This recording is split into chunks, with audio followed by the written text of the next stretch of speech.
الله وملائكته يصلون على النبي يا أيها الذين آمنوا صلوا عليه وسلموا تسليما قال المؤمنين والمؤمنين رحمه الله روي أن رضي الله عنه أنه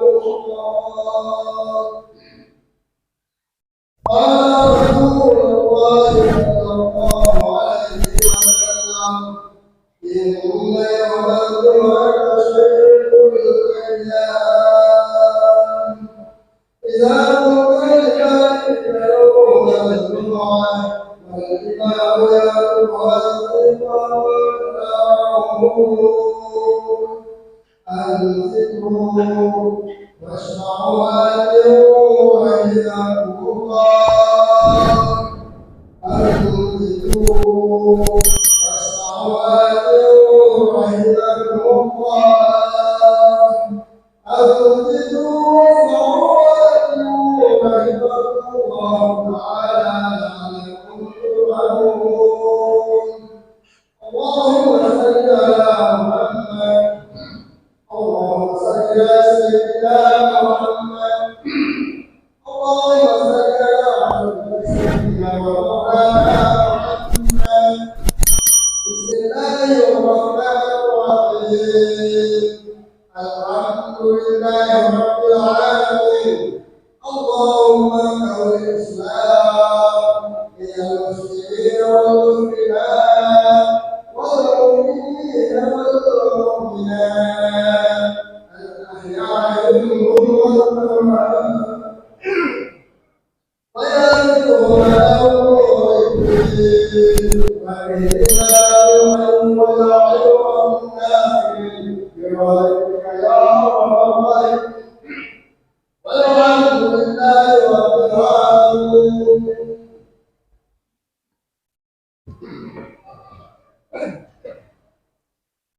Assalamualaikum warahmatullahi wabarakatuh.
Alhamdulillahillazi ja'ala sahra Ramadana sayyidas suhur wa anjala fihi al-Qur'ana kama anjala fihi at-Taurata wal Injili waz-Zabur. Fataha fihi abwabal jinan wa hayya ma fiha minan na'imi wal wildani wal qusur. وَأَغْلَقَ أَبْوَابَ النِّيرَانِ عَنِ الْمُؤْمِنِينَ وَأَعَدَّهَا لِكُلِّ مُشْرِكٍ كَفُورٍ وَفَرَضَ صِيَامَهُ وَضَاعَفَ لِصَائِمِهِ الْأُجُورَ وَفَضَّلَ الصِّيَامَ وَرَتَّبَ عَلَيْهِ الْجَزَاءَ الْمَنصُورَ أحمده سبحانه وتعالى فهو أحق المحمود وأجل مشكور وأشهد أن لا إله إلا الله وحده لا شريك له شهادة يسره الله لنا بها الصدور وأشهد أن سيدنا ونبينا محمدا عبده ورسوله يا له من نبي قرب من رب حتى زوج في النور صلى الله عليه وعلى آله وأصحابه صلاة وسلاما دائمين متلازمين على ممر الأيام والدهور والسلام تسليما كثيرا عباد الله أوصيكم وإياي بتقوى الله فقد فاز المتقون. Saudara-saudara kaum muslimin yang berbahagia, bertakwalah kalian kepada Allah. Takwa dalam arti memelihara diri dari segala bentuk kemusyrikan dan kemunafikan, yakni dengan mentaati dan mengerjakan semua perintah serta meninggalkan semua larangan-larangannya. Juga takwa yang dapat menumbuhkan amal-amal soleh yang nyata sebagai pembuktian kebenaran iman. Sebab segala perbuatan dan amal manusia, baik maupun jahatnya, merupakan pencerminan imannya terhadap Allah Subhanahu wa Ta'ala. Kemusyrikan dan kemaksiatan adalah merupakan penyakit-penyakit hati yang dapat menggugurkan iman dan melepaskan sifat-sifat muttaqin. Bukan mustahil penyakit-penyakit hati yang demikian merupakan hasil bujukan setan yang mempengaruhi hawa nafsu insaniah. Hawa nafsu yang telah dipengaruhi oleh setan ialah sudah pasti membawa kita kepada kesesatan dan akhirnya azab dan siksa Allah juga yang kita rasakan. Allah Ta'ala berfirman, Afara'aita minata hoja ilahahu hawahu wa atulahu Allahu ala ilmi wa hutama ala sam'ihi wa qalbihi wa ja'ala ala basarihi risawatan faman yahdihi min ba'dillahi afala tajakkarun. Artinya, maka pernahkah kamu melihat orang-orang yang menjadikan hawa nafsu sebagai Tuhannya, dan Allah membiarkan sesat berdasarkan ilmu-ilmunya, dan Allah telah mengunci mati pendengaran dan hatinya, dan meletakkan tutupan atas penglihatannya, maka siapakah yang akan memberikan petunjuk sesudah Allah membiarkannya sesat? Maka mengapa kamu tidak mengambil pelajaran? Quran Surat Al-Jathiyah ayat 23. Dari ayat di atas semakin jelaslah bahwa orang-orang yang selalu mengikuti hawa nafsunya pasti sesat dan semakin sesat. Jika sudah demikian keadaan seseorang, maka jelas ia bukan lagi manusia mukmin dan muttaqin. Nauzubillahi min zalik. Saudara-saudara kaum muslimin yang berbahagia, setelah kita mengetahui kejahatan dan bahayanya memperturutkan hawa nafsu, maka sebagai mukmin dan muslim yang sadar, hendaknya selalu berusaha menekan dan memerangi pengaruh hawa nafsu itu sendiri. Hal ini dengan sejalan sabda Rasulullah SAW yang menyatakan bahwa Jihad yang paling besar ialah memerangi hawa nafsu, sebagaimana sabdanya, raja'na min jihadil asghari illa jihadil akbar. Ila ayu jihadil akbar ya Rasulullah? Qala jihadun nafs. Kita kembali dari jihad kecil kepada jihad besar. Sahabat bertanya, jihad apakah yang lebih besar ya Rasulullah? Beliau bersabda, jihad yang besar ialah memerangi hawa nafsu. Hadis riwayat Bukhari. Saat inilah di dalam bulan Ramadan yang tengah kita hadapi bersama merupakan bulan penekan hawa nafsu, yakni dengan melakukan ibadah puasa. Ibadah puasa dengan semua ketentuannya merupakan latihan jasmani dan rohani yang menghendaki kesadaran ketaatan kaum muslimin, sadar akan hikmah yang terkandung di dalamnya, serta taat akan semua ketentuannya, meskipun dengan penderitaan yang sangat. Sebab kenyataan yang kita jumpai dalam melakukan ibadah puasa, banyak penderitaan yang kita rasakan, baik jasmani maupun rohani. Penderitaan jasmani yang kita rasakan ialah lemahnya tenaga karena lapar dan haus, yang semua itu dapat menyebabkan kurangnya gairah kerja. Begitu pula rohani kita melaksanakan penderitaan karena terpaksa harus menekan syahwat yang tiba-tiba menyelinap dalam hati di saat berhadapan dengan sang istri pada saat kita berpuasa, yakni pada waktu siang hari. Padahal yang demikian adalah tuntunan jiwa yang wajar bagi setiap makhluk serta hidup serta normal. Akan tetapi penderitaan itu bukanlah beban yang berat, manakala seseorang telah benar-benar tumbuh kesadarannya serta ketaatannya. Jika sudah demikian keadaan seseorang, maka termasuklah ia ke dalam golongan orang-orang yang bertakwa. Allah Subhanahu wa taala berfirman, ya ayyuhallazina amanu kutiba alaikumusiyam kama kutiba alal ladzina min qablikum la'allakum tattaqun. Wahai orang-orang yang beriman, diwajibkan atas kamu berpuasa sebagaimana diwajibkan atas orang-orang sebelum kamu agar kamu bertakwa. Al-Baqarah ayat 183.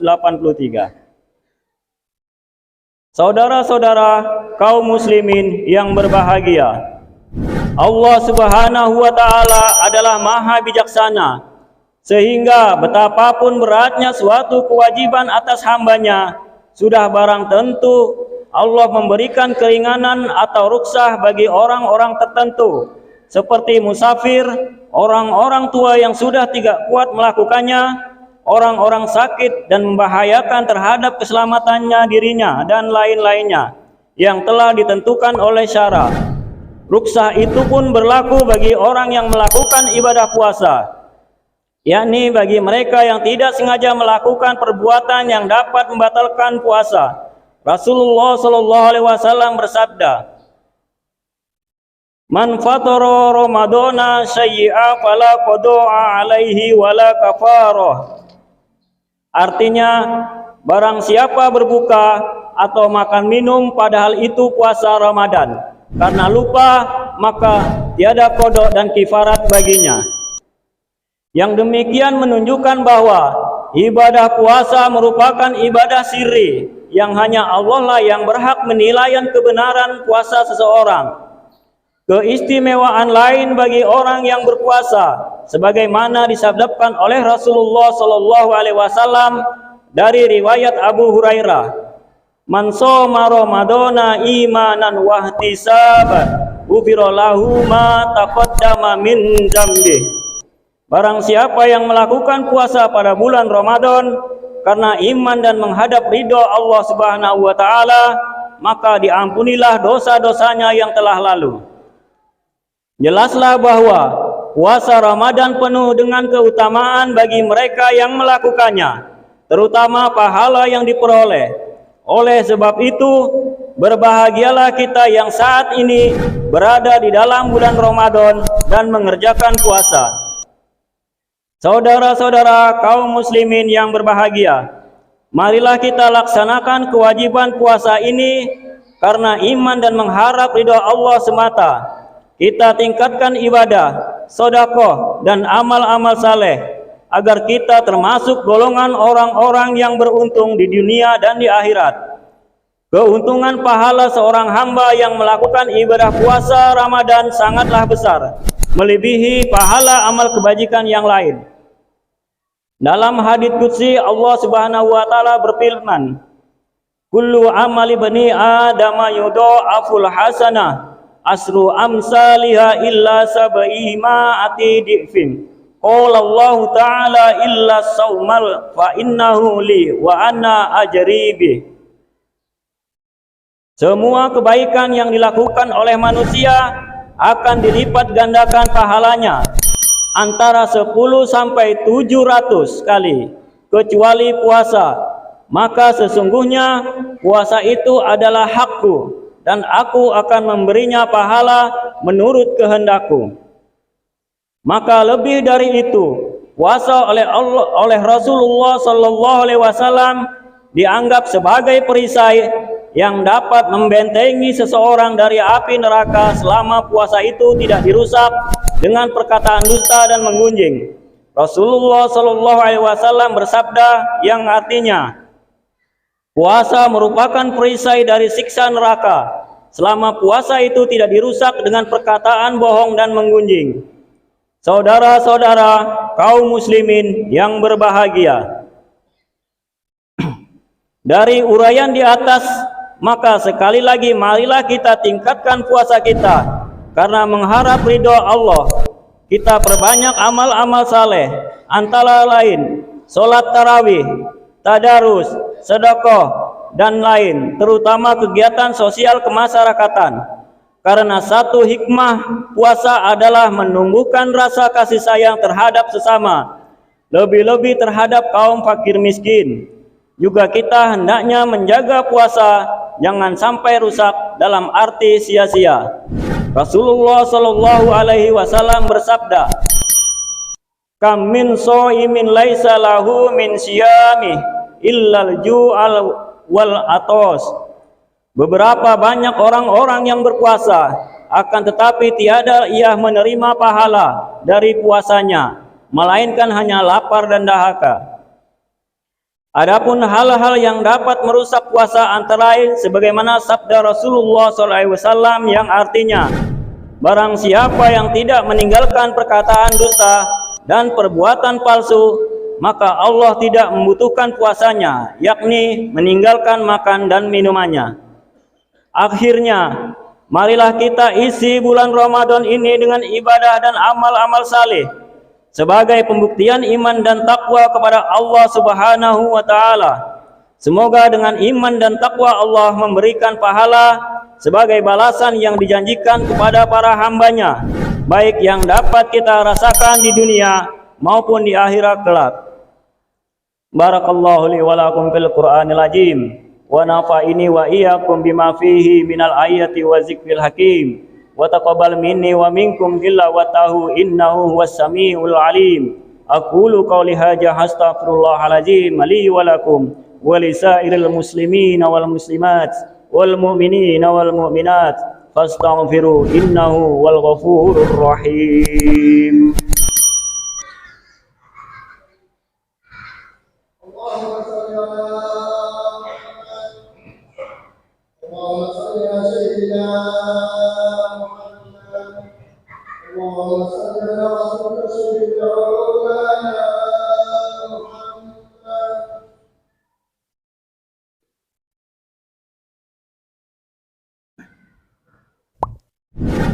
Alhamdulillahi hamdan katsiran kama amar. Ashhadu an la ilaha illallah wahdahu la syarikalah, lahu ikraman liman hajada bihi wa kafar. Wa ashhadu anna sayyidana Muhammadan abduhu wa rasuluh sayyidul khalaiqi wal bashar. Allahumma salli ala sayyidina Muhammadinil muhtar wa ala alihi athari wa ashabihi ahyari wa sallim tasliman katsira. Amma ba'du fa ya ibadallah ittaqullah haqqa tuqatih wamtahu amanahum anhu la'allakum tuflihun. Wa'lamu anna Allah amarakum bi amrin bada'a fi binafsih wa sanna bi malaikatihi musabbihati bi qudsih wa lam yazal qailan alima. Inna Allah wa malaikatahu yusalluna 'alan nabi ya ayyuhalladzina amanu sallu 'alaihi wa sallimu taslima. Allahumma salli wa sallim ala sayyidina wa nabiyina wa maulana Muhammadan wa ala alihi wa sahbihi ajma'in. Warda Allahumma ala arba'atil khulafa'ir rasyidin sayyidina Abi Bakrin wa Umar wa Utsman wa Ali wa ala baqiyati sahabati wattabi'in tabi'in wa man tabi'ahum bi ihsanin ila yaumiddin. Wa alaina ma'hum bi rahmatika ya arhamar rahimin. Allahumma ighfir lil mu'minina wal mu'minat wal muslimina wal muslimat al ahya'i minhum wal amwat wa dha'if lahumul hasanat wa kaffir anhum syai'at warzuqhum minat thayyibat innaka sami'un qaribun mujibud da'wat ya qadiyal hajat. Allahumma sif 'annal bala wal ghala wal waba wal fahsya wal munkar wal bagh was sadaida wal mihan ma zahara minha wa ma batan min baladina haja khassah wa min budanil muslimina amma innaka ala kulli syai'in qadir. Rabbana ighfir lana wa li ikhwanina alladzina sabaquna bil iman wa la taj'al fi qulubina ghillan lil ladzina amanu rabbana innaka ra'ufur rahim. Rabbana atina fid dunya hasanah wa fil akhirati hasanah wa qina azabannar. Ibadallah, innallaha ya'muru bil adli wal ihsan wa ita'i dzil qurba wa yanha 'anil fahsya'i wal munkar wal baghi ya'izukum la'allakum tadhakkarun. Fadhkurullaha al-'azima yazkurkum washkuru 'ala ni'amihi yazidkum was'aluhu min fadlihi yu'tikum wala zikrullahi akbar. Wallahu ya'lamu ma tasna'un. Qimis shalah.